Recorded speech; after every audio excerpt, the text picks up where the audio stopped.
And we are live. Yay! I know it's weird being here on Tuesday after missing last week. Uh, uh, Richard's father had a birthday, and then yesterday my wife had other plans. So, greetings to Krista Crow, Sanji, and Deck of Cards. We appreciate y'all joining us. Sorry about missing yesterday. That one's all on me. And I am Old New Dude. He is. Richard York, Asher's trueborn son. Yay! Man, when I was typing this up, I didn't have access to the name and the number and all that. So I just did a generic special Tuesday. Fair enough. But on Friday I'll have the name and number and actually type it up the way it's supposed to be. But it's good. something better than nothing. Yep. Did you want to talk about the bar in which George R. R. Martin went into? Oh yeah. So yeah, I have a hard time being anything but optimistic about that. I don't know what to say. So the Burlington Bar, which I think that's the one that's famous for like watch parties, isn't it? Yeah, I believe so. Yeah. And he's George apparently like I don't know, Skyped in or whatever they used to have him appear visually. I guess maybe it's the one that became all popular during the pandemic. Zoom, maybe it was Zoom. I don't know. Anyway, they he's here and there is a YouTube video where he says, remember winter is coming, and then apparently they claim that the longtime bartender who's kind of famous for being there during his watch parties claims on his Instagram that George gave them an update but swore them to secrecy. And it's hard to come up with any update he'd be sworn to secrecy about that wouldn't be some sort of very optimistic update. Right. So I'm not saying that it's certain that the whole Worldcon rumor is going to be true or whatever. I just have a hard time coming up with something that isn't pretty freaking optimistic. I agree with you 100%, but what you got to remember, we've gotten little snippets of potential updates kind of scattered out from the artist that does the covers, that did the cover with the dragon glass spearhead or arrowhead or whatever it was that was submitted or whatever. I mean, there's been little things. So hopefully this is just He's been throwing these writing tag words of wisdom posts and things, right? Which is WOW, and it's like. I'm hoping for a really good Christmas this year. Yeah. So Pat has been saying on Blue Sky that he still believes it's coming for Christmas, and I was like, well, I went back and looked at when was the publishing date announced, and when did he post that he was done. And those are two different things, by the way. The publishing date was announced quite a bit before he said he was done, which was itself 11 weeks before the publishing date. And so that would imply an announcement mid-August and a completion date in like the first half of October if he was really going to hit Christmas. Right. From what I understand, it's 3 months from the time he hands over the manuscript till it be out in bookstores. Maybe because he posted 11 weeks before it was the published date on that he was done, but the date had already been announced. So clearly they had specific short fixes and things that were going on in that intermediate. I would imagine, right? That hey, we need to, these specific sentences, clean up these specific sentences, that kind of thing, right? That the editing was very specific as to what he was changing, and so you could say that really it was basically done on that first announced date, right? He didn't consider it done until he finished the final cleanup type stuff. So that would correspond if in fact it's in early August. What's the 8th to the 12th? I think is Worldcon Glasgow. Yeah. And I could see Glasgow being a place he'd like to be to make such an announcement. So, and he said he's going there, and he said he wouldn't go there again until he was done. So. Of course, he's done that before. Where he's done lots of things. He said, "I won't do this till it's done," and done them. So well, his ass wasn't locked in a cell overlooking the acid lake. You'll have it in hand, or you have my permission to lock me up, right? By this date. So anyway, let's And we'll talk about some other things in here. There's some interesting, very interesting new video from Disputed Lands, Amanda, that I thought was worth talking about. So I think I put it in I notes. think I saw the thumbnail. But yes, let me know when you get there. Yeah, I think I have it in here. So, All right. all right. Storm 56, Brand 4, the Night Forge. See, he knows the number of the chapters. Yeah. It is only another empty castle, Mira Reed said as she gazed across the desolation of rubble, ruins, and weeds. No, thought Brand, it is the Night Forge. This is the end of the world. That term is not an accident. In the mountains, all he could think of was reaching the wall and finding the three-eyed crow. But now that they were here, he was filled with fears. All right. Before you go, I forget who I was watching, and I don't watch a whole lot of videos anymore because I don't want my views tainted. Yes, I said tainted by other people's that, especially people that I don't know, like you, Lady Thistle, Chris, Sanji, anybody that comments on here, are people that I know, and I have no problem. Yeah, being able to have a. There's people that are building on a foundation of sand because they are convinced of certain things, like they're convinced that Tyrion is more Targaryen than Jaime, or they're convinced that R plus L equals J, and they refuse to see the Shar. Or they're convinced that there is nothing difference between the three-eyed crow and the three-eyed raven, that they're one and the same. That Blood Raven is the three-eyed crow. It's just right. we call it Raven. Interestingly, David Lightbringer is not one of those, by the way. He actually does believe in that. He certainly believes in some symbolism of Ned and Ashara. But anyway, go on. But as soon as I forget who it was, because my memory's getting a little worse here. Like, I've been playing games to try to get it a little sharper. But as soon as they said that, I mean, nope, click right off the video. I forget which one it was, which one I was watching. It was in the week and a half since I saw you that I was watching the video, and it was like within 5 minutes of the video. And for the life of me, I can't remember who it was. But they said that, and it was like an instant turn off. I don't want to listen to any more. But yeah, when I realized that what they're talking about is foundationally built upon things that I know that I don't think are what are the key to this understanding this story. On the 20% of stuff that me and you disagree on, we can sit here and have an educated discussion, not an angry debate or anything.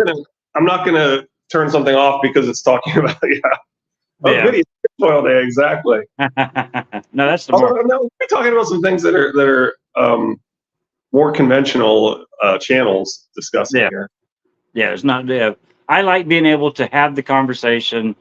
All right, well, you think this? Okay, well, I think that. Okay, if we don't agree, okay. But we're still friends. We still have a conversation. An hour-long video that's building upon something that I think is not where Jordan's going doesn't help my time, right? Right. Sorry, guys. I didn't mean to bash on big channels, but that's all right. That's all right. I kind of agree with you. I've taken to when I realize that that's where somebody's going and they're building on something that I don't really interpret that way. I'm like, that's probably more time. Well, if their sand is so shaky that a truck backfiring will knock down their whole foundation, then I'm not going to watch it. And I am gonna say that I don't actually agree with this theory that I'm gonna discuss in here, but I think it's interesting and different and worth talking about. So I don't mind hearing theories that I don't agree with, or especially if it's a new theory that I've never heard. I have no problem with that. It's just I like being able to have the discussion. Yeah, but I don't want to spend a whole bunch of time watching a video on R plus L equals J. Yeah. Okay. Anyway, so we said in the I did that one right. He was filled with fears. I think that's the last thing I said. The dream he'd had, the dream Summer had had. No, I mustn't think about that dream. He'd not even told the Reeds, though Mira at least seemed to sense that something was wrong. If he never talked to them, maybe he could forget he ever dreamed it. Then it wouldn't happen. Robb and Grey would still be. Bran knows, but his companions do not. Oh, hey, Pod. Oh, goody, it's Tinfoil Day. Yeah, we have said that. Jojen gazed up at him with his dark green eyes. There's nothing here to hurt us, Your Grace. Bran wasn't so certain. The Night Fort had figured in some of Old Nan's scariest stories. It was here that Night's King had reigned, before his name was wiped from the memory of man. People are so tiresome with our cycles today. Yeah. It's Jon Snow, and George considered making Jon the enemy. See the latest Disputed Lands video on kinslaying. This one fight is telling everything you need to know about the Long Night. If your name is Balon, your brother will attack you. If your sigil is a swan attacking a swan, you're probably not safe. This was where the Rat Cook had served the Andal King as prince and Hey, that's something too on that swan versus attacking a swan. Yeah. Joffrey wears a lion attacking a stag quite a bit in his formal attire. They do a whole lot of like symbolically the dressing things up with stags that they're going to attack too. Right. I guarantee you that we'll not see. I don't know. We haven't seen the dire wolf second coated with anything else, have we? Well, I mean, there's certainly direwolf symbols with Dany, and some of it's with fire as well and stuff. Yeah, but I mean specifically seeing the direwolf on, say, a dress. Fighting something. Opposing. Yeah. Well, I mean, yeah, you got the direwolf. I mean, it's like in a wedding. No, but no, I did kind of do that, didn't I? No, but we see symbols with Dany that kind of has her as both, choosing between the dragon and fire, for example. I mean, dragon and fiery dragon and icy wolf. This was where the Rat Cook had served the Andal King as Prince of Bacon Pie, where the 79 sentinels stood their watch, where brave young Denny Flint had been raped and murdered. This was the castle where King Sherrod had called down his curse in the annals of old, where the apprentice boys had faced the thing that came in the night, where blind Simeon Stareyes had seen the Hellhounds fighting. Mad Axe had once walked these yards and climbed these towers, butchering his brothers in the dark. Jon and Arya talk about a wolf eating a fish. Oh yeah. Or a wolf with a fish in its mouth. Nice call out there, deck of cards. Yep. So King Sherrod is never mentioned again, as far as I can tell, like anywhere. Anyway, it's a lot of stuff to happen at one fort. Anyway, I was kind of curious about this King Sherrod and his curse on the Andals, but I think it's sort of supposed to be reminiscent of the Andals and the Valyrians and the curse that was called down on the Valyrians there. Yeah. All that had happened hundreds and thousands of years ago, sure.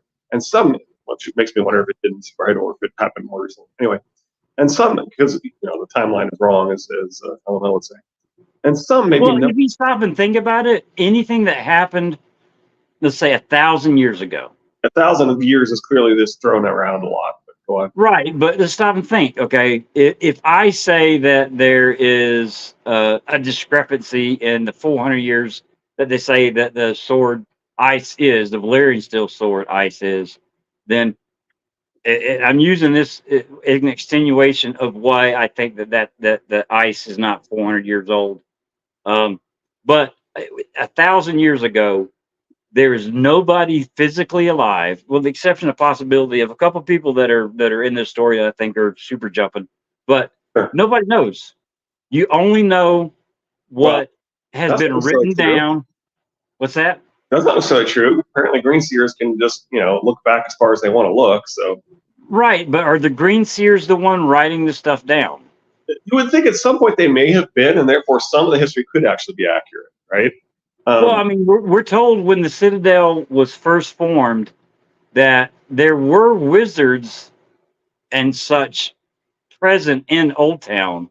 It's just that it's either the brother that built the Citadel didn't like those, or the Citadel slowly moved those particular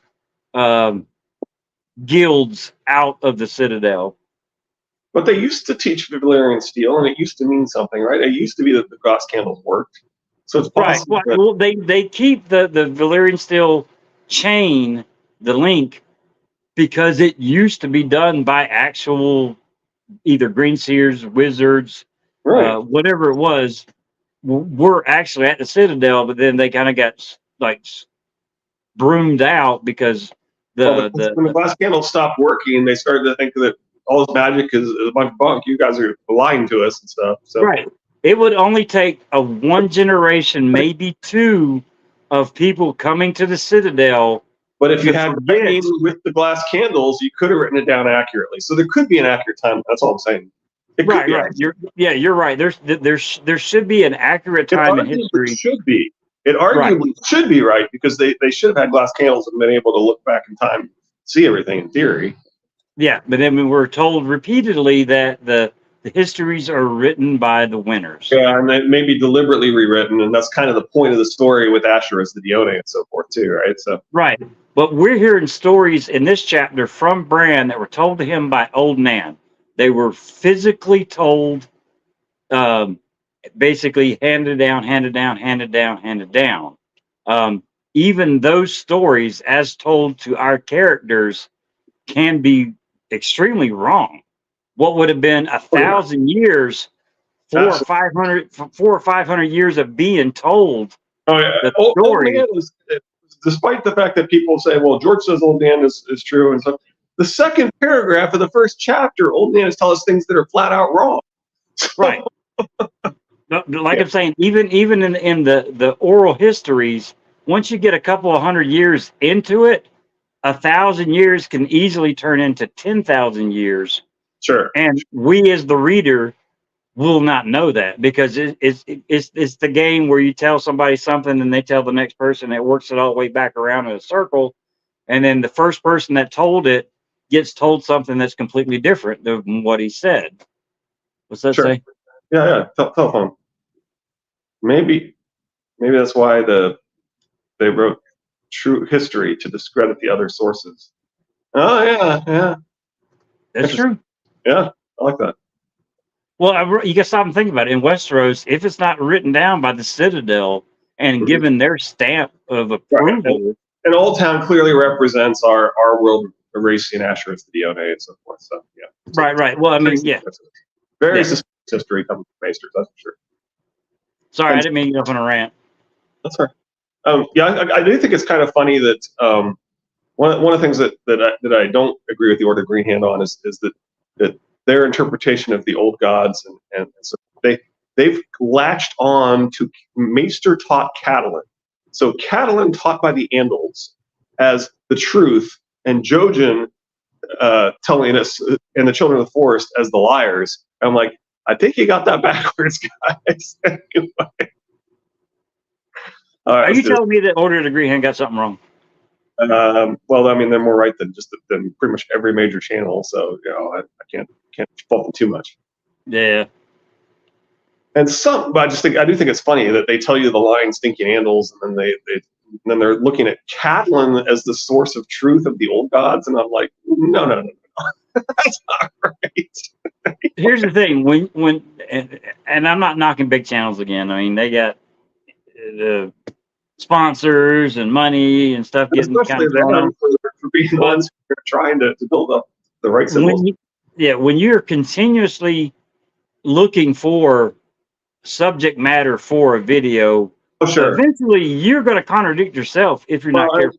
And you're seeing that, and once you see the contradictions, you may latch on to the wrong one and not realize that may not think that through and so forth. But anyway, some maybe never happened at all. Maester Lewin always said that Old Man's story shouldn't be swallowed whole. But once his uncle came to see Father, and Bran asked about the Night Fort, Brendan Stark never said the tales were true, but he never said they weren't. He only shrugged and said, "We left the Night Fort 200 years ago," as if that was an answer. Bran forced himself to look around. The morning was cold but bright, the sun shining down from a hard blue sky, but he did not like the noises. The wind made a nervous whistling sound as it shivered through the broken towers, keeps cool and settled, and he could hear rats scrabbling under the floor of the great hall. The rat cook's children running from their father. The yards were small forests where spiny trees rubbed their bare branches together and dead leaves scuttled like roaches across patches of old snow. There's a whole lot of personification of the vegetation attack in this chapter, by the way. There were trees growing where the stables had been, and a twisted white weirwood pushing up through the gaping hole in the roof of the domed kitchen. Even summer was not at ease here. Bran slipped inside his skin just for an instant to get the smell of the place. He did not like that either. That's strange too, right there. Yep. And there was no way through. Brandon told them there wouldn't be. It told them and told them, but Jojen Reed insisted on seeing for himself. He had a green dream, he said. His green dreams did not lie. They don't open any gates either, thought Bran. Characters are often wrong, even time-traveling god kings like Bran or Severian. Severian being the book of the New Sun. Yeah. The gate the night fort guarded had been sealed since the day the Black Brothers had loaded up their mules and garrons and departed for Deep Lake. Its iron portals lowered, chains the race had carried off. The tunnel packed with stone and rubble all frozen together until they were as impenetrable as the wall itself. We should have followed John, Bran said when he saw it. He thought of his bastard brother often since the night that Summer had watched him ride off through the storm. We should have found the King's Road and gone to Castle Black. Is Arya the only one that doesn't consider John his bastard brother, or her bastard brother? She just thinks of John, though, right? Or she doesn't. Perhaps. I don't know. I mean, certainly Sansa's the one that's always emphasizing our bastard half-brother kind of thing. Yeah, and we're not in Rob's head, so we don't know how he feels. Which I don't think Rob would be like that. I think Rob considers John. Close. They were probably closer than Bran. Yeah. John pretty close. Now, who do you think was closer, not to get off topic, John and Rob or John and Arya? I mean, John and Rob did more stuff together, but the affection is probably stronger between Arya and John. Because they're both outcasts? Yeah, that's a good point. Okay. We dare not, my prince, Jojen said. I've told you why. But there are wildlings. They killed some man. They wanted to kill John, too. Jojen, we're 100 of them. So you said. We are 4. You helped your brother if that was him in truth. But it almost cost you Summer. I know, said Bran miserably. There, if we killed 3 of them, maybe more. But there have been too many. And they formed a tight ring around the tall, earless man. He had tried to slip away through the rain, but one of their arrows had come flashing after him. A sudden stab of pain had driven Bran out of the wolf's skin and back into his own. After the storm finally died, they'd huddled in the dark without a fire, talking in whispers. They talked it all. Listened to Hodor's heavy breathing and wondering if the wildling might try and cross the lake in the morning. Bran had reached out for Summer time and time again. The pain he found drove him back, the way a red-hot kettle makes a pull your hand back. Rather. Only Hodor. Now, that's something to pay attention to, that line right there. As easily as he slips into Summer as a second skin, pain is the one thing that can cancel that power out.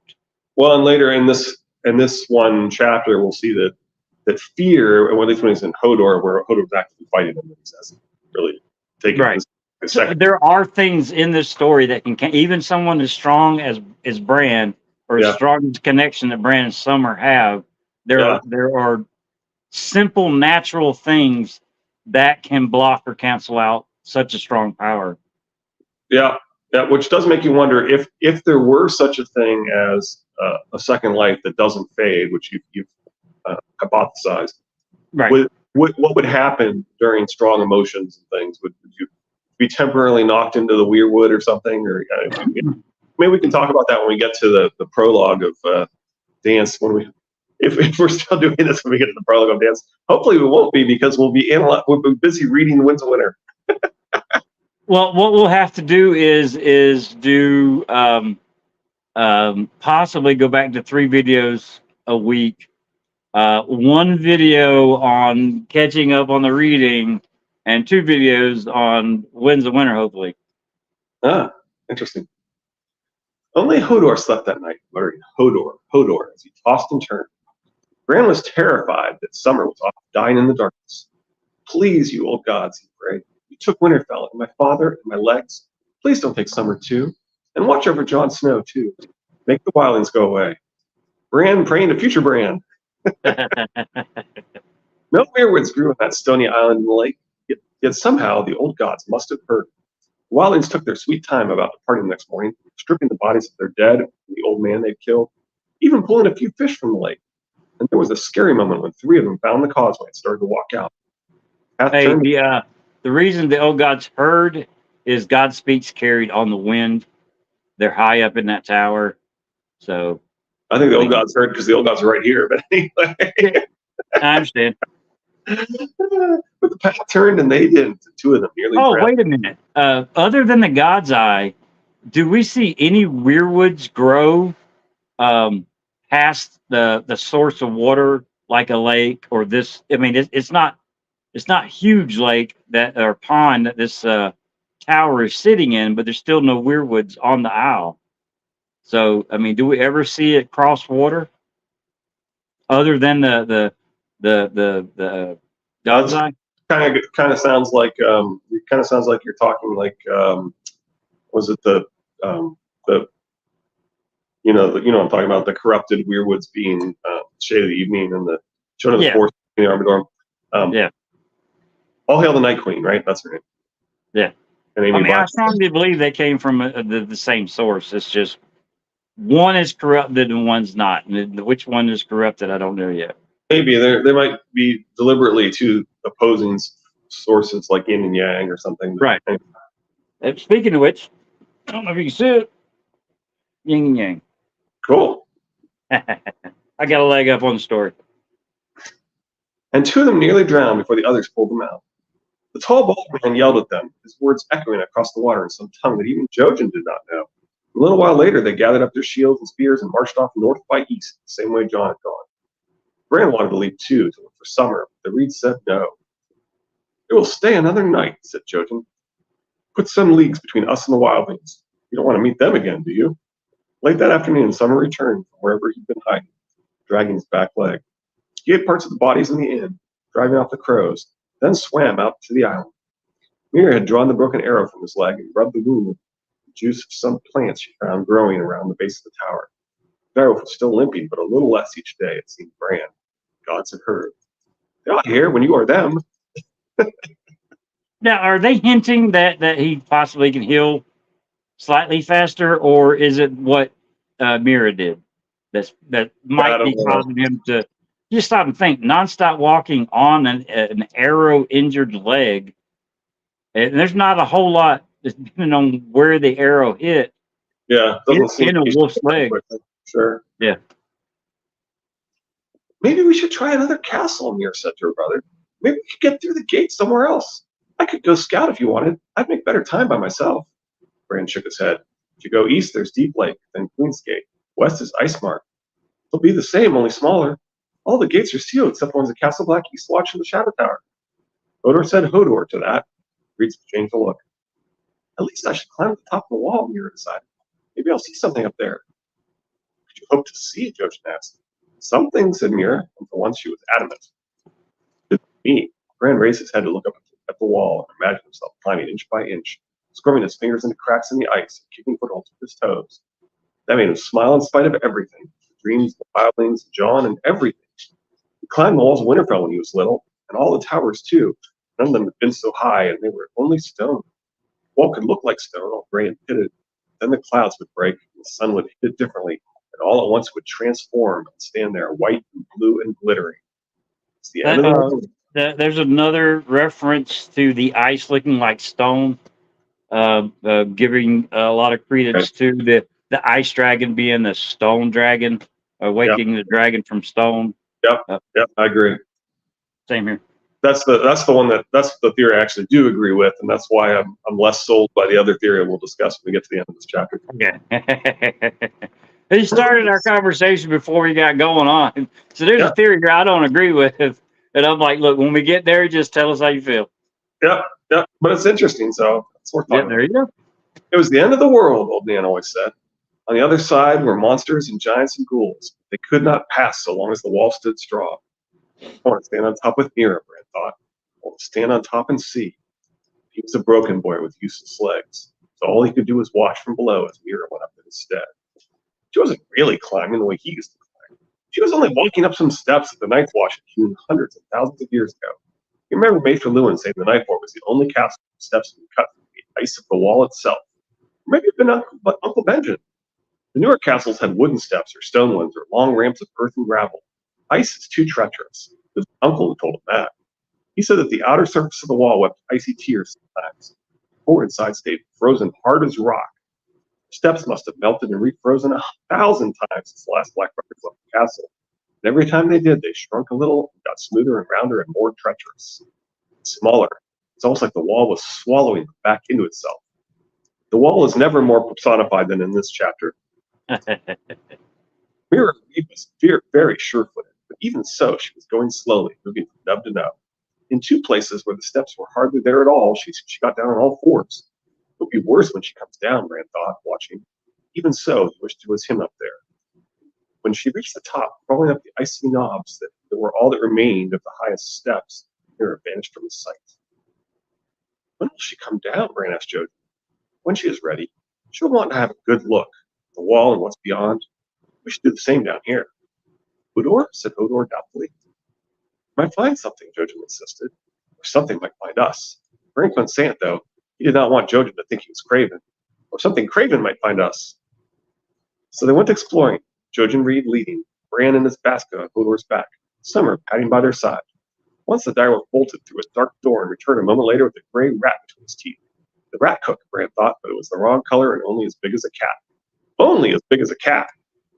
The rat cook was white and almost as huge as a sow. There were a lot of dark doors in the night fort, and a lot of rats.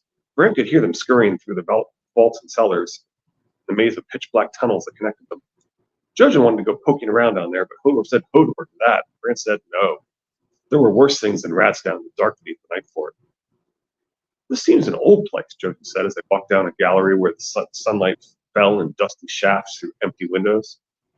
Twice as old as Castle Black, Bran said, remembering. It was the first castle on the wall, and the largest, but it had also been the first abandoned all the way back to the time of the old one. Even then it had been three-quarters empty and too costly to maintain.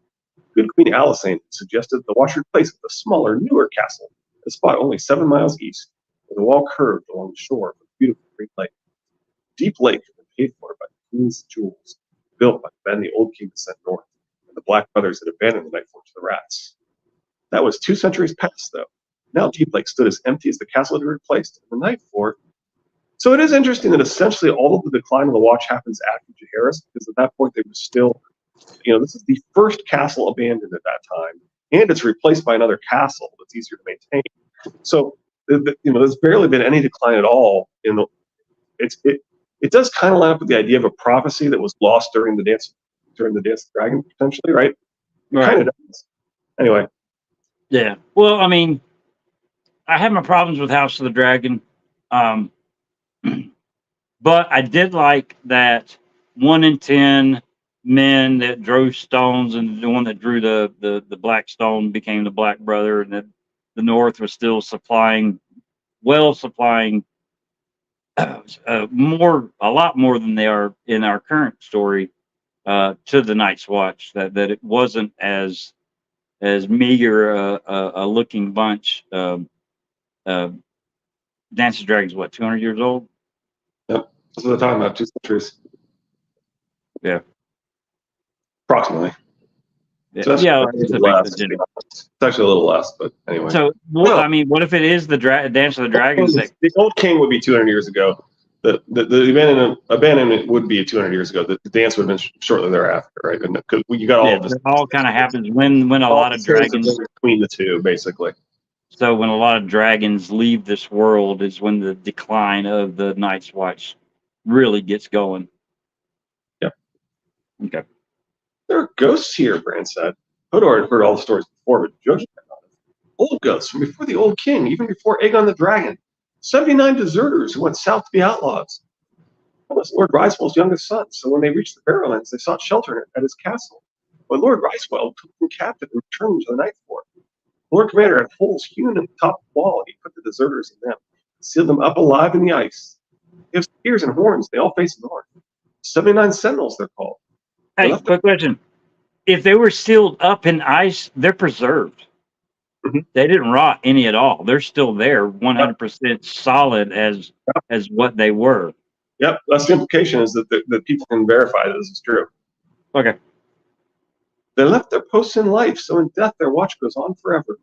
Years later, when Lord Ryswell was old and dying, he had himself carried to the Night Fort so he could take the Black and stand beside his son. He sent him back to the wall for honor's sake. But he loved him still, so he came to share his watch. So 79 would be gold. Other than that, I'm not sure what it represents. George may have just picked an impressively large prime number. They spent I don't know. 79, now you got one more, so that would be 80 potentially. 80. I'm trying to look at up to try and figure out the significance of the 80. but maybe. I just didn't find anything obvious in '79. When once upon a time, there was a specific number for the number of castles that kept coming up, and LML asked what was the significance, and I suggested maybe it's the number of guardians of hell in the Quran. It's happened to be the same number. But anyway. Okay. They spent half the day poking through the castle. Some of the towers had fallen down, and others looked unsafe. Climbed the bell tower, the bells were gone, and the rookery, the birds were gone. Beneath the brew house, they found a vault of huge oaken casks that boomed powerfully when Hodor knocked them. They found a library, shelves and bins had collapsed, the books and rats were everywhere. They found a dank and dim-lit dungeon with cells enough to hold 500 captives. Bran grabbed hold of one of the rusted bars and broke off in his hand. Only one crumbling wall remained of the great hall. The bathhouse seemed to be sinking into the ground, and a huge thorn bush had conquered the practice yard outside the armory, where black brothers had once labored with spear and shield and sword. The bush conquered as its vegetation was war with the night's march. Yeah. The armory and the forge still stood, however, though cobwebs, rats, and dust had taken the place of blades, bellows, and anvil. Sometimes Summer would hear sounds that Bran seemed deaf to, or bare his teeth at nothing. Fur on the back of his neck bristling. The Rackford never put in an appearance, nor the 79 Sentinels, nor Bad Axe. Bran was much relieved. Maybe it is only a ruined, empty castle. By the time Mira returned, the sun was only a sword's breadth above the western hills. "What do you see?" her brother Jojen asked her. "I saw the haunted forest," she said in a wistful tone. "Hills rising wild as far as the eye can see, covered with trees that no axe has ever touched. I saw the sunlight glinting off the lake, clouds sweeping in from the west. I saw patches of old snow and icicles long as pikes. I even saw an eagle circling. I think he saw me too. I waved at him. So Varamir might have seen Mira. Not that it really affected me." "Did you see a way down?" asked Jojen. She shook her head. "No, it's a sheer drop. The ice is so smooth. I might be able to make the descent if I had a good rope and an axe to chop out handholds, but not us," Jojen finished. "Oh," his sister agreed. "Are you sure this is the place you saw in your dream? Maybe we have the wrong castle." "No, this is the castle. There is a gate here." "Yes," thought Bran, "but it's blocked by stone and ice." As the sun began to get shadows of the towers, as the sun began to set, shadows of the towers lengthened and the wind blew harder, sending gusts of dry, dead leaves rattling through the yards. Gathering gloom put Bran in mind of another of Old Nan's stories, the tale of the Night's King. He'd been the 13th man to lead the Night's Watch, she said, a warrior who knew no fear. But that was the fault in him, she would add. All men must know fear. Otherwise they can never be brave.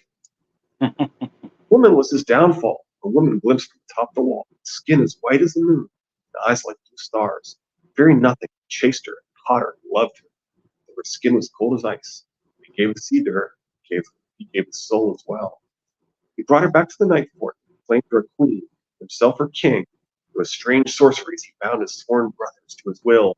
For 13 years they had ruled, Night's King and his corpse queen, till finally the Stark of Winterfell and Jormund of the Wildlands had joined to free the watch from bondage. After his fall, when it was found he had been sacrificing to the others, all records of Night's King had been destroyed, his very name forbidden. Some say he was a Bolton, man always said. Some say a Magnar out of Skagos. Some say a Flint or Tory. Some would have you think he was a Woodfoot. Then he ruled Bear Island before the Iron Men came. He never was. He was a Stark, the brother of the man who brought him down. She always pinched Bran on the nose then. He would never forget it. He was a Stark of Winterfell, and who can say? Perhaps his name was Brandon. Perhaps he slept in this very bed, in this very room. Perhaps his name was Jon Snow, and his brother was Balon Stark. In this Buteland's new video, this one fight is telling everything you need to know about the Long Night. Anyway. No, Bran thought. But he walked in this castle where he will sleep tonight. Not like that notion very much at all. Night's King was only a man by the light of day, Old Man would always say. Night was his to rule. It's getting dark. The Reeds decided that they would sleep in the kitchens, a stone octagon with a broken dome. It looked to offer better shelter than most of the other buildings, even though crooked weirwood burst up through the slate floor beside the huge central well, stretching slantwise toward the whole roof. Its bone-white branches reaching to the sun. It was a queer kind of tree, skinnier than any other weirwood that Bran had ever seen, and faceless as well. But it made it feel as if the old gods were with him here, at least. Well, gods are always with Bran. That was the only thing he liked about the kittens, though. The roof was mostly there, so they'd be dry if it rained again, but he didn't think they would ever get warm here. You could feel the cold seeping up to the slate floor. Brand did not like the shadows either of the huge brick ovens that surrounded them like mouths, or the rusted meat hooks, or the scars and stains he saw on the butcher's block along the wall. That was where the rat cook chopped the prince to pieces, he knew. Baked the pie in one of these ovens. The well was the thing he liked the least, though. It was a good 12 feet across, all stone with steps built into the side, circling down and down into the darkness. The walls were damp and covered with niter, but none of them could see the water at the bottom. Not even Mira with her sharp hunter's eyes. Maybe it doesn't have a bottom, Brand said uncertainly. Hodor peered over the knee-high lip of the well and said, Hodor! The word echoed down the well. Hodor, Hodor, Hodor, Hodor. Fainter, fainter. Hodor, Hodor, Hodor, Hodor. It was less than a whisper. Hodor looked startled. Then he laughed, bent to scoop a broken piece of slate off the floor. Wait, are we just now getting to part 2? Oh, jeez, we're in trouble here. Hodor, don't, said Bran, but too late. Hodor tossed the slate over the edge. You should have done that. You don't know what's down there. You might have heard something or woken something up. Hodor looked at him innocently. Hodor? Far, far, far below, they heard the sound as the stone found water. It was a splash, not truly. Or all, as if whatever was below had opened a quivering, gelid mouth to swallow Hodor's stone. Gelid means frozen, like an ice dragon. Faint echoes traveled up the well. For a moment, Bran thought he heard something moving, thrashing about in the water. Maybe we shouldn't stay here, he said uneasily. By the well? Asked Mir. Or in the night fort? Yes, said Bran. She laughed and sent Hodor out to gather wood. Summer went too. It was almost dark by then, and the direwolf wanted to hunt. Hodor returned alone with both arms full of dead wood and broken branches. George Reed took his flint and knife and set about lighting the fire while Mira boned the fish she caught at the last stream they'd crossed. Bran wondered how many years had passed since they had blasted the supper cooked in the kitchens at night. He wondered who had cooked it too, but maybe it's better not to know. When the flames were blazing nicely, Mira put the fish on. At least it's not a meat pie. Rat cooked the son of the Animal King a big pie with onions, carrots, mushrooms, lots of pepper and salt, rasher of bacon, and a dark red Dornish wine. Then he served him to his father, who praised the taste and had a second slice. Afterward, the gods transformed the cook into a monstrous white rat who could only eat his own young. He'd roamed the night fort ever since, devouring his children. His hunger was not sick. Not for murder that the gods cursed him, old man said, but for serving the Animal King his son in the pie. A man has a right to vengeance. He slew a guest beneath his roof, and that the gods cannot forgive. Sammy, come here. Sammy, come here. Sammy. Amy, yes. Going down the screen. Sammy, come here. We should sleep, Jokin said solemnly after they were full. The fire was burning low. He stirred it with a stick. Perhaps I'll have another green dream to show us the way. Hodor was already curled up and snoring lightly. Time thrashed beneath his cloak and whispered something that might have been Hodor. Bran wriggled closer to the fire. The warmth felt good. The soft crackling of Did you catch that? That Bran might have, he whimpered something that might yeah, have it been might have been Hodor. Hodor, right. Right. It doesn't sound like Meaning he possibly actually speaking in his sleep, regular words. Yeah. Yeah. Yeah, it is questionable what's going on there. Yep. Deliberately ambiguous, one might say. Yeah. The warmth felt good, and the soft crackling of flames soothed him, but sleep wouldn't come. Outside, the wind was sending armies of dead leaves marching across the courtyards to scratch faintly at the doors and windows. We got more vegetation at war with the castles of the Night's Watch there. The castle's losing. Yep. Sounds made him think of old man's stories. You could almost hear the ghostly sentinels calling to each other atop the wall, winding their ghostly war horns from reaching windy. I guess it'd be windy. Pale moonlight slanted down through the hole in the dome, painting the branches of the wood as they strained up toward the roof. It looked as if the tree was trying to catch the moon and drag it down into the well. There's some serious LML vibes right there. Old gods, prayed, if you hear me, don't send a dream tonight. For you too, good dream. Gods made no answer. Bran made himself close his eyes. Maybe he even slept some, or maybe he was just drowsy, floating the way you do when you're half awake and half asleep, trying not to think about Mad Axe or the rat cook, or the thing that came in the night. Then he heard the noise. His eyes opened. What was that? He held his breath. Did I dream it? Was I having a stupid nightmare? He didn't want to wake Mir and judge him for a bad dream, but there, A soft scuffling sound far off. Leaves. It's leaves rattling off the walls outside, rustling together. Or the wind. It could be the wind. The sound wasn't coming from outside, though. Fred felt the hairs in his arms start to rise. The sound's inside. It's in here with us. It's getting louder. He pushed himself up onto an elbow, listening. It was wind, blowing leaves as well. This was something else. Footsteps. Someone was coming this way. Something was coming this way. Something Craven might find you, Bran. Sentinels, he knew. Sentinels never left the wall. There might be other ghosts in the night fort, ones even more terrible. He remembered what Old Man had said of Mad Axe, how he took his boots off and prowled the castle halls barefoot in the dark.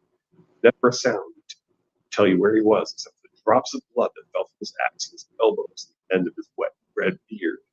Maybe it wasn't Mad Axe at all. Maybe it was the thing that came in the night. Apprentice boys all saw it, Old Man said, but afterward, when they told their Lord Commander, their description had been different.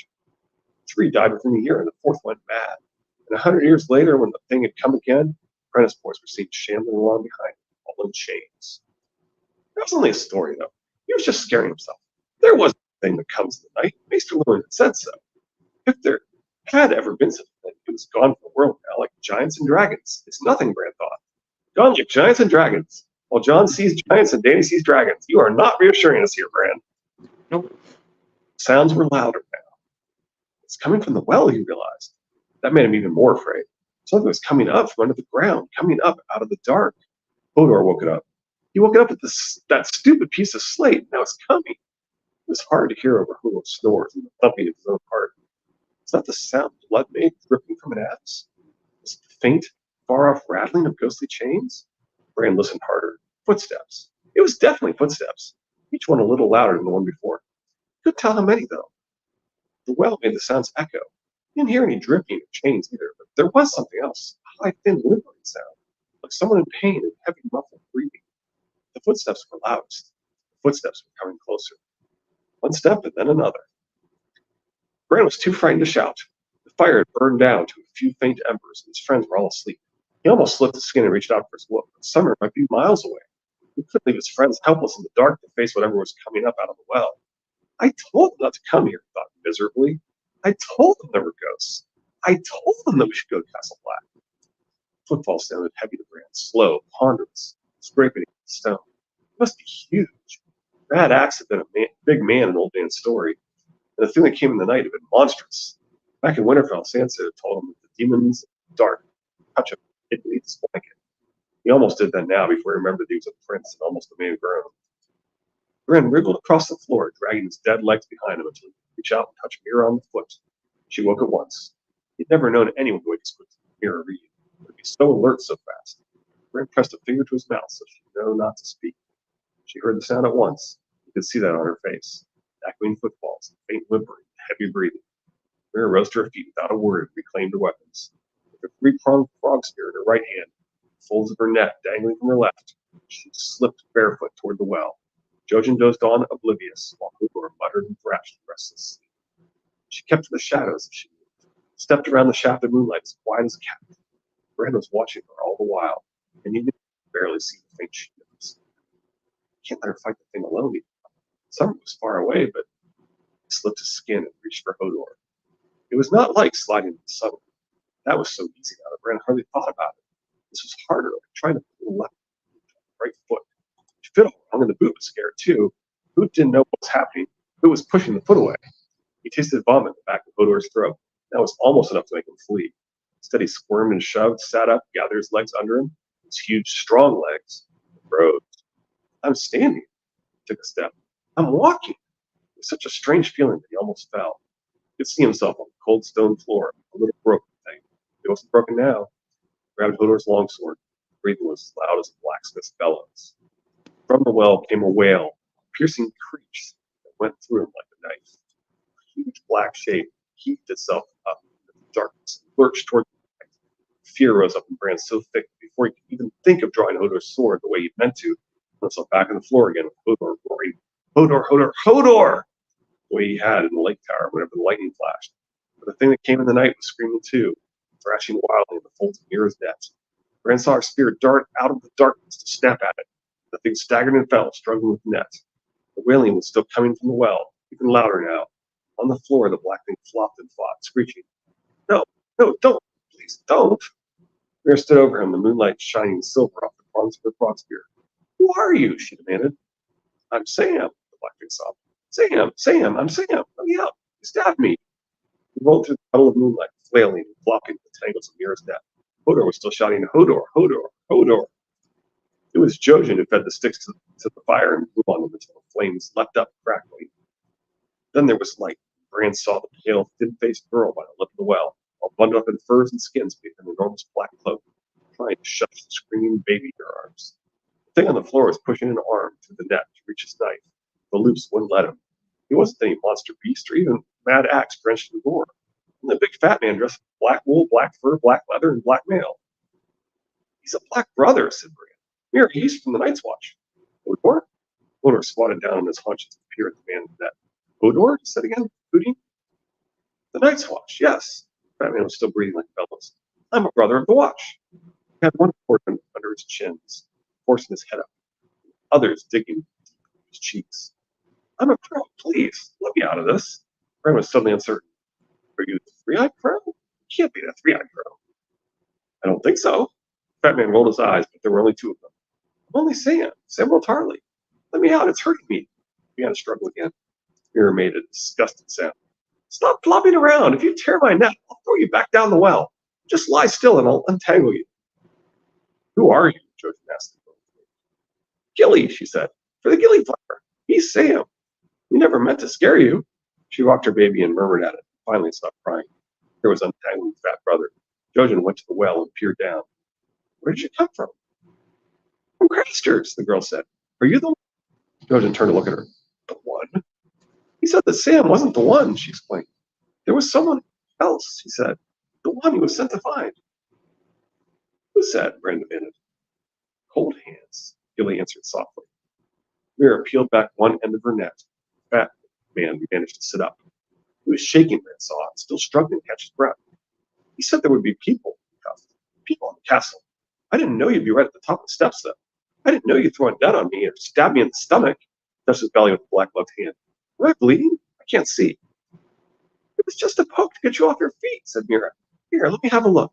She went to one knee and felt around his navel. You're wearing mail. I never got near your skin. Well, it hurt all the same, Sam complained. Are you really a brother of the Night's Watch? Bran asked. The fat man's chin jiggled when he nodded. His skin looked pale and saggy. Only a steward. I took care of Lord Mormont's ravens. For a moment, he looked like he was going to cry. I lost him at the fist, though. It was my fault. I got us lost, too. I couldn't even find the wall. It's 100 leagues long and 700 feet high, and I couldn't find it. Well, you found it now, said Mira. Lift your rump off the ground. I want my net back. How did you get through the wall? Jojen demanded as Sam struggled to his feet. Does the well lead to an underground river? Is that where you came from? You're not even wet. There's a gate, said Fat Sam. A hidden gate, as old as the wall itself. The Black Gate, he called it. The Reeds exchanged a look. We'll find this gate at the bottom of the well? Asked Jojen. Sam said, Won't. I have to take you. Why? Mira demanded. There's a gate. You won't find it. If you did, it wouldn't open. Not for you. It's the Black Gate. Sam plucked the faded black sleeve. Only a man of the Night's Watch can open it, he said. A sworn brother who has said his words. He said, Jojen found this. Cold Hands? Wasn't his true name, said Gilly, Rocky. We only called him that, Sam and me. His hands were cold as ice, but he saved us from dead men. Him and his ravens. And he brought us here in his elk. His elk? Said Bran, wonderstruck. His elk? Said Mira, startled. His ravens? Said Jojen. Hodor? Said Hodor. Was he green? Bran wanted to know. Did he have antlers? Fat man. Elk? Cold Hands, said Bran impatiently. The green men ride on elks, old man used to say. Sometimes they have antlers, too. The green man, he wore blacks like brother of the Watch. His tail was white, with hands so but at first I was afraid. The whites have blue eyes, though, and they don't have hands. They forgot how to use them. The fat man turned to Jojen. What are you waiting? We should go. Do you have anything warmer to wear? Blackgate is cold, and the other side of the wall is cold for you. Why didn't he come with you? Mira gestured toward Gilly and the babe. They came with you. Why not him? Why didn't you bring him to Blackgate, too? He can't. Why not? The wall. The wall is more than just ice and stone, he said. There's spells into it. Strong. Cannot pass beyond the wall. We're very quiet in the castle kitchen now. Bran could hear the soft crackle of the flames, the wind stirring the leaves in the night, the creak of the skinny weirwood reaching to the moon. Beyond the gates the monsters live, the giants and the ghouls, you remember the old man saying. But they cannot pass so long as the wall stands strong. Go to sleep, my little Bran. You fear. There are no monsters here. I am not the one you were told to bring, judging told Fat Sam with stained back glass. He is. Oh. Sam looked down at him uncertainly. Might have been just then that he realized Bran was crippled. I'm not strong enough to carry you. Woodward can carry me. Bran pointed at his basket. I ride in that up on his back. Sam was staring at him. You're Jon Snow's brother, the one who fell. No, said Judge. That boy is dead. Don't tell, Bran warned. Please. I'm confused for a moment. Finally, he said, I can keep a secret. Gilly, too. He looked at her. The girl nodded. John was my brother, too. He was the best friend I ever had. But he went off with Corin Hathaway and scalped the prospect. He came back. We were waiting for him on the fist when John's here, Bran said. Summer saw him. He was with some wildlings, but they killed him, man. John took his escape. I bet he went to Castle Black. Sam turned big eyes at Mira. You're certain it was John? You saw him? I'm Mira, Mira said with a smile. Summer is... A shadow detached itself from the broken dome above and leapt down through the moonlight. Even with his injured leg, Wolf landed as light and quiet as a snow. Bro Gilly made a frightened sound and clutched her babe so hard against her, and began to cry again. It won't hurt you, Bran said. That's Summer. John said you all had wolves. Sam pulled off a glove. I know Ghost. He held out a shaky hand, fingers white and soft and fat as little sausages. Summer patted closer, sniffed them, gave the hand a lick. That was when Bran made up his mind. Could also be Branton Lee intervention right there. Yeah. We'll go with you. All of you? Sam seemed surprised by that. Mira ruffled Bran's hair. He's our prince. Summer circled the well, sniffing. Paused by the top step and looked back at Bran. He wants to go too. Oh, he wants to go. Just says he doesn't say too. Will Gilly be safe if I leave her here till I come back? Sam asked him. She should be, said Mira. She's welcome to our fire. Joe said the castle is empty. Billy looked around. Craster used to tell us tales of castles, but I never knew they'd be so big. It's only the kitchens. Bran wondered what she'd think when she saw Winterfell, if she ever did. It took them a few minutes to gather their things and hoist Bran into his wicker seat on his back. By the time they were ready to go, Gilly sat nursing her babe by the fire. You'll come back for me, she said to Sam. Love this interaction, says Chris Crow. As soon as I can, he promised. Then we'll go somewhere warm. When he heard that, part of Bran wondered what he was doing. Will I ever go someplace warm again? I'll go first. I know the way. Sam hesitated at the top. There's just so many steps. He sighed before he started down. Jojen followed, then Summer, then Hodor with Bran riding on his back. Mira took the rear with her spear and net in hand. It was a long way down. The top of the well was bathed in moonlight. It grew smaller and dimmer every time they went around. Their footsteps echoed off damp stones, the water sounds loud. Should we brought torches? Jojen asked. We'll adjust, said Sam. Keep one hand on the wall and you won't fall. The wall grew darker and colder with every turn. Bran finally lifted his head around, looked back up the shaft. The top of the well was no bigger than a half moon. Hodor, Hodor whispered. Hodor, Hodor, Hodor, Hodor, Hodor. The well whispered back. Water sounds. You didn't say enough Hodors. Oh, I did. I counted. Okay. Water sounds were close. But when Bran peered down, he saw only blackness. A turn or two later, Sam stopped suddenly. It's a quarter of the way around the well from Bran and Hodor, 6 feet farther down, but Bran could barely see him. Could see the door, though. Black gate, Sam had called it, but it wasn't black at all. It was white weirwood. There was a face on it. Glow came from the wood, like milk and moonlight. So faint it scarcely seemed to touch anything beyond the door itself, not even Sam standing right before it. The face was old and pale, wrinkled and shrunken. It was dead. Its mouth was closed, its eyes. Its cheeks were sunken, its brow withered, chin sagging. If a man could live for 1,000 years and never die, but just grow older, his face might come like that. Yes, your face might, Bran. The door opened its eyes. They were white too, and blind. Who are you? The door asked. The well whispered. I am the sword in the darkness, Samwell said. I am the watcher on the walls. I am the fire that burns against the cold, the light that brings the dawn, the horn that wakes the sleepers. I am the shield that guards the realms of men. Dead paths, the door said.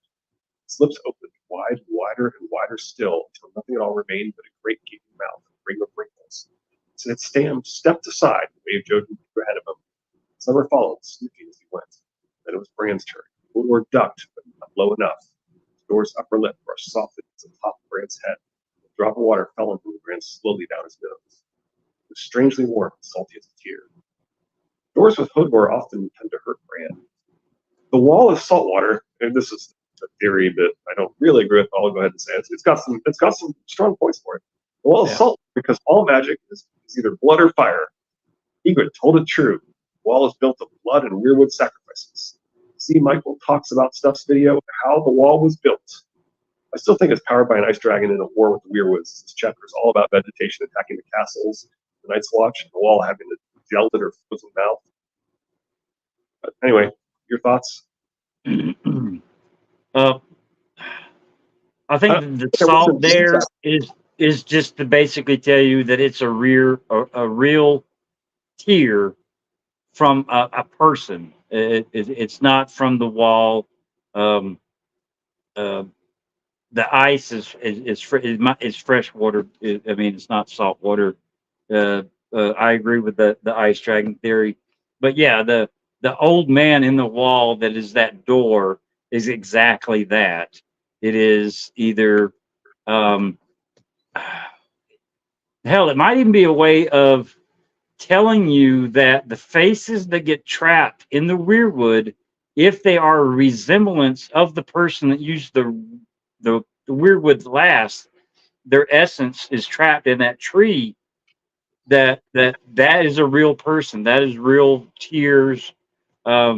Being trapped in the tree is no joke. But it is odd. I mean, granted, it's only a couple.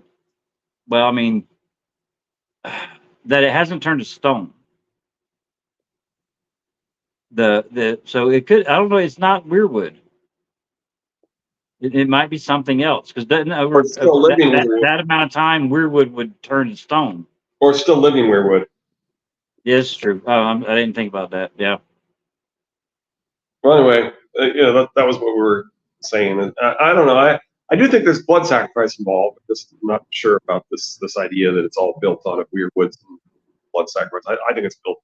I think it's largely powered by a trapped ice dragon inside of it. Right. Well, I mean, I like the theory that it stops the unnatural winter from coming south. So every time there is an unnatural winter, the wall gets built higher and higher through magical means, more so than human means. I was thinking this as you were talking, as you were saying that maybe the first faces were people tied to the trees that got consumed by the weirwood, or the blood sacrifice that powered. Ignited the weirwood, or ignited the weirwood web.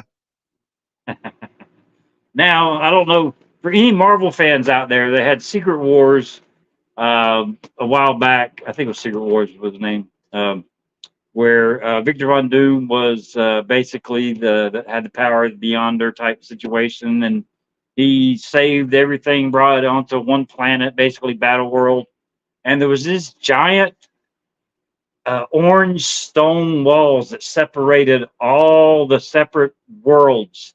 Spider World, the world where Squadron Supreme exists. I mean, just all different kinds of realities in the Marvel Universe were on this world, and they were separated by this extremely tall orange stone wall. And then you finally find out that this giant orange stone wall is actually the Thing.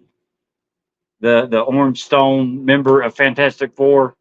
But I mean, this sequence here reminds me of that. Okay. For some odd reason.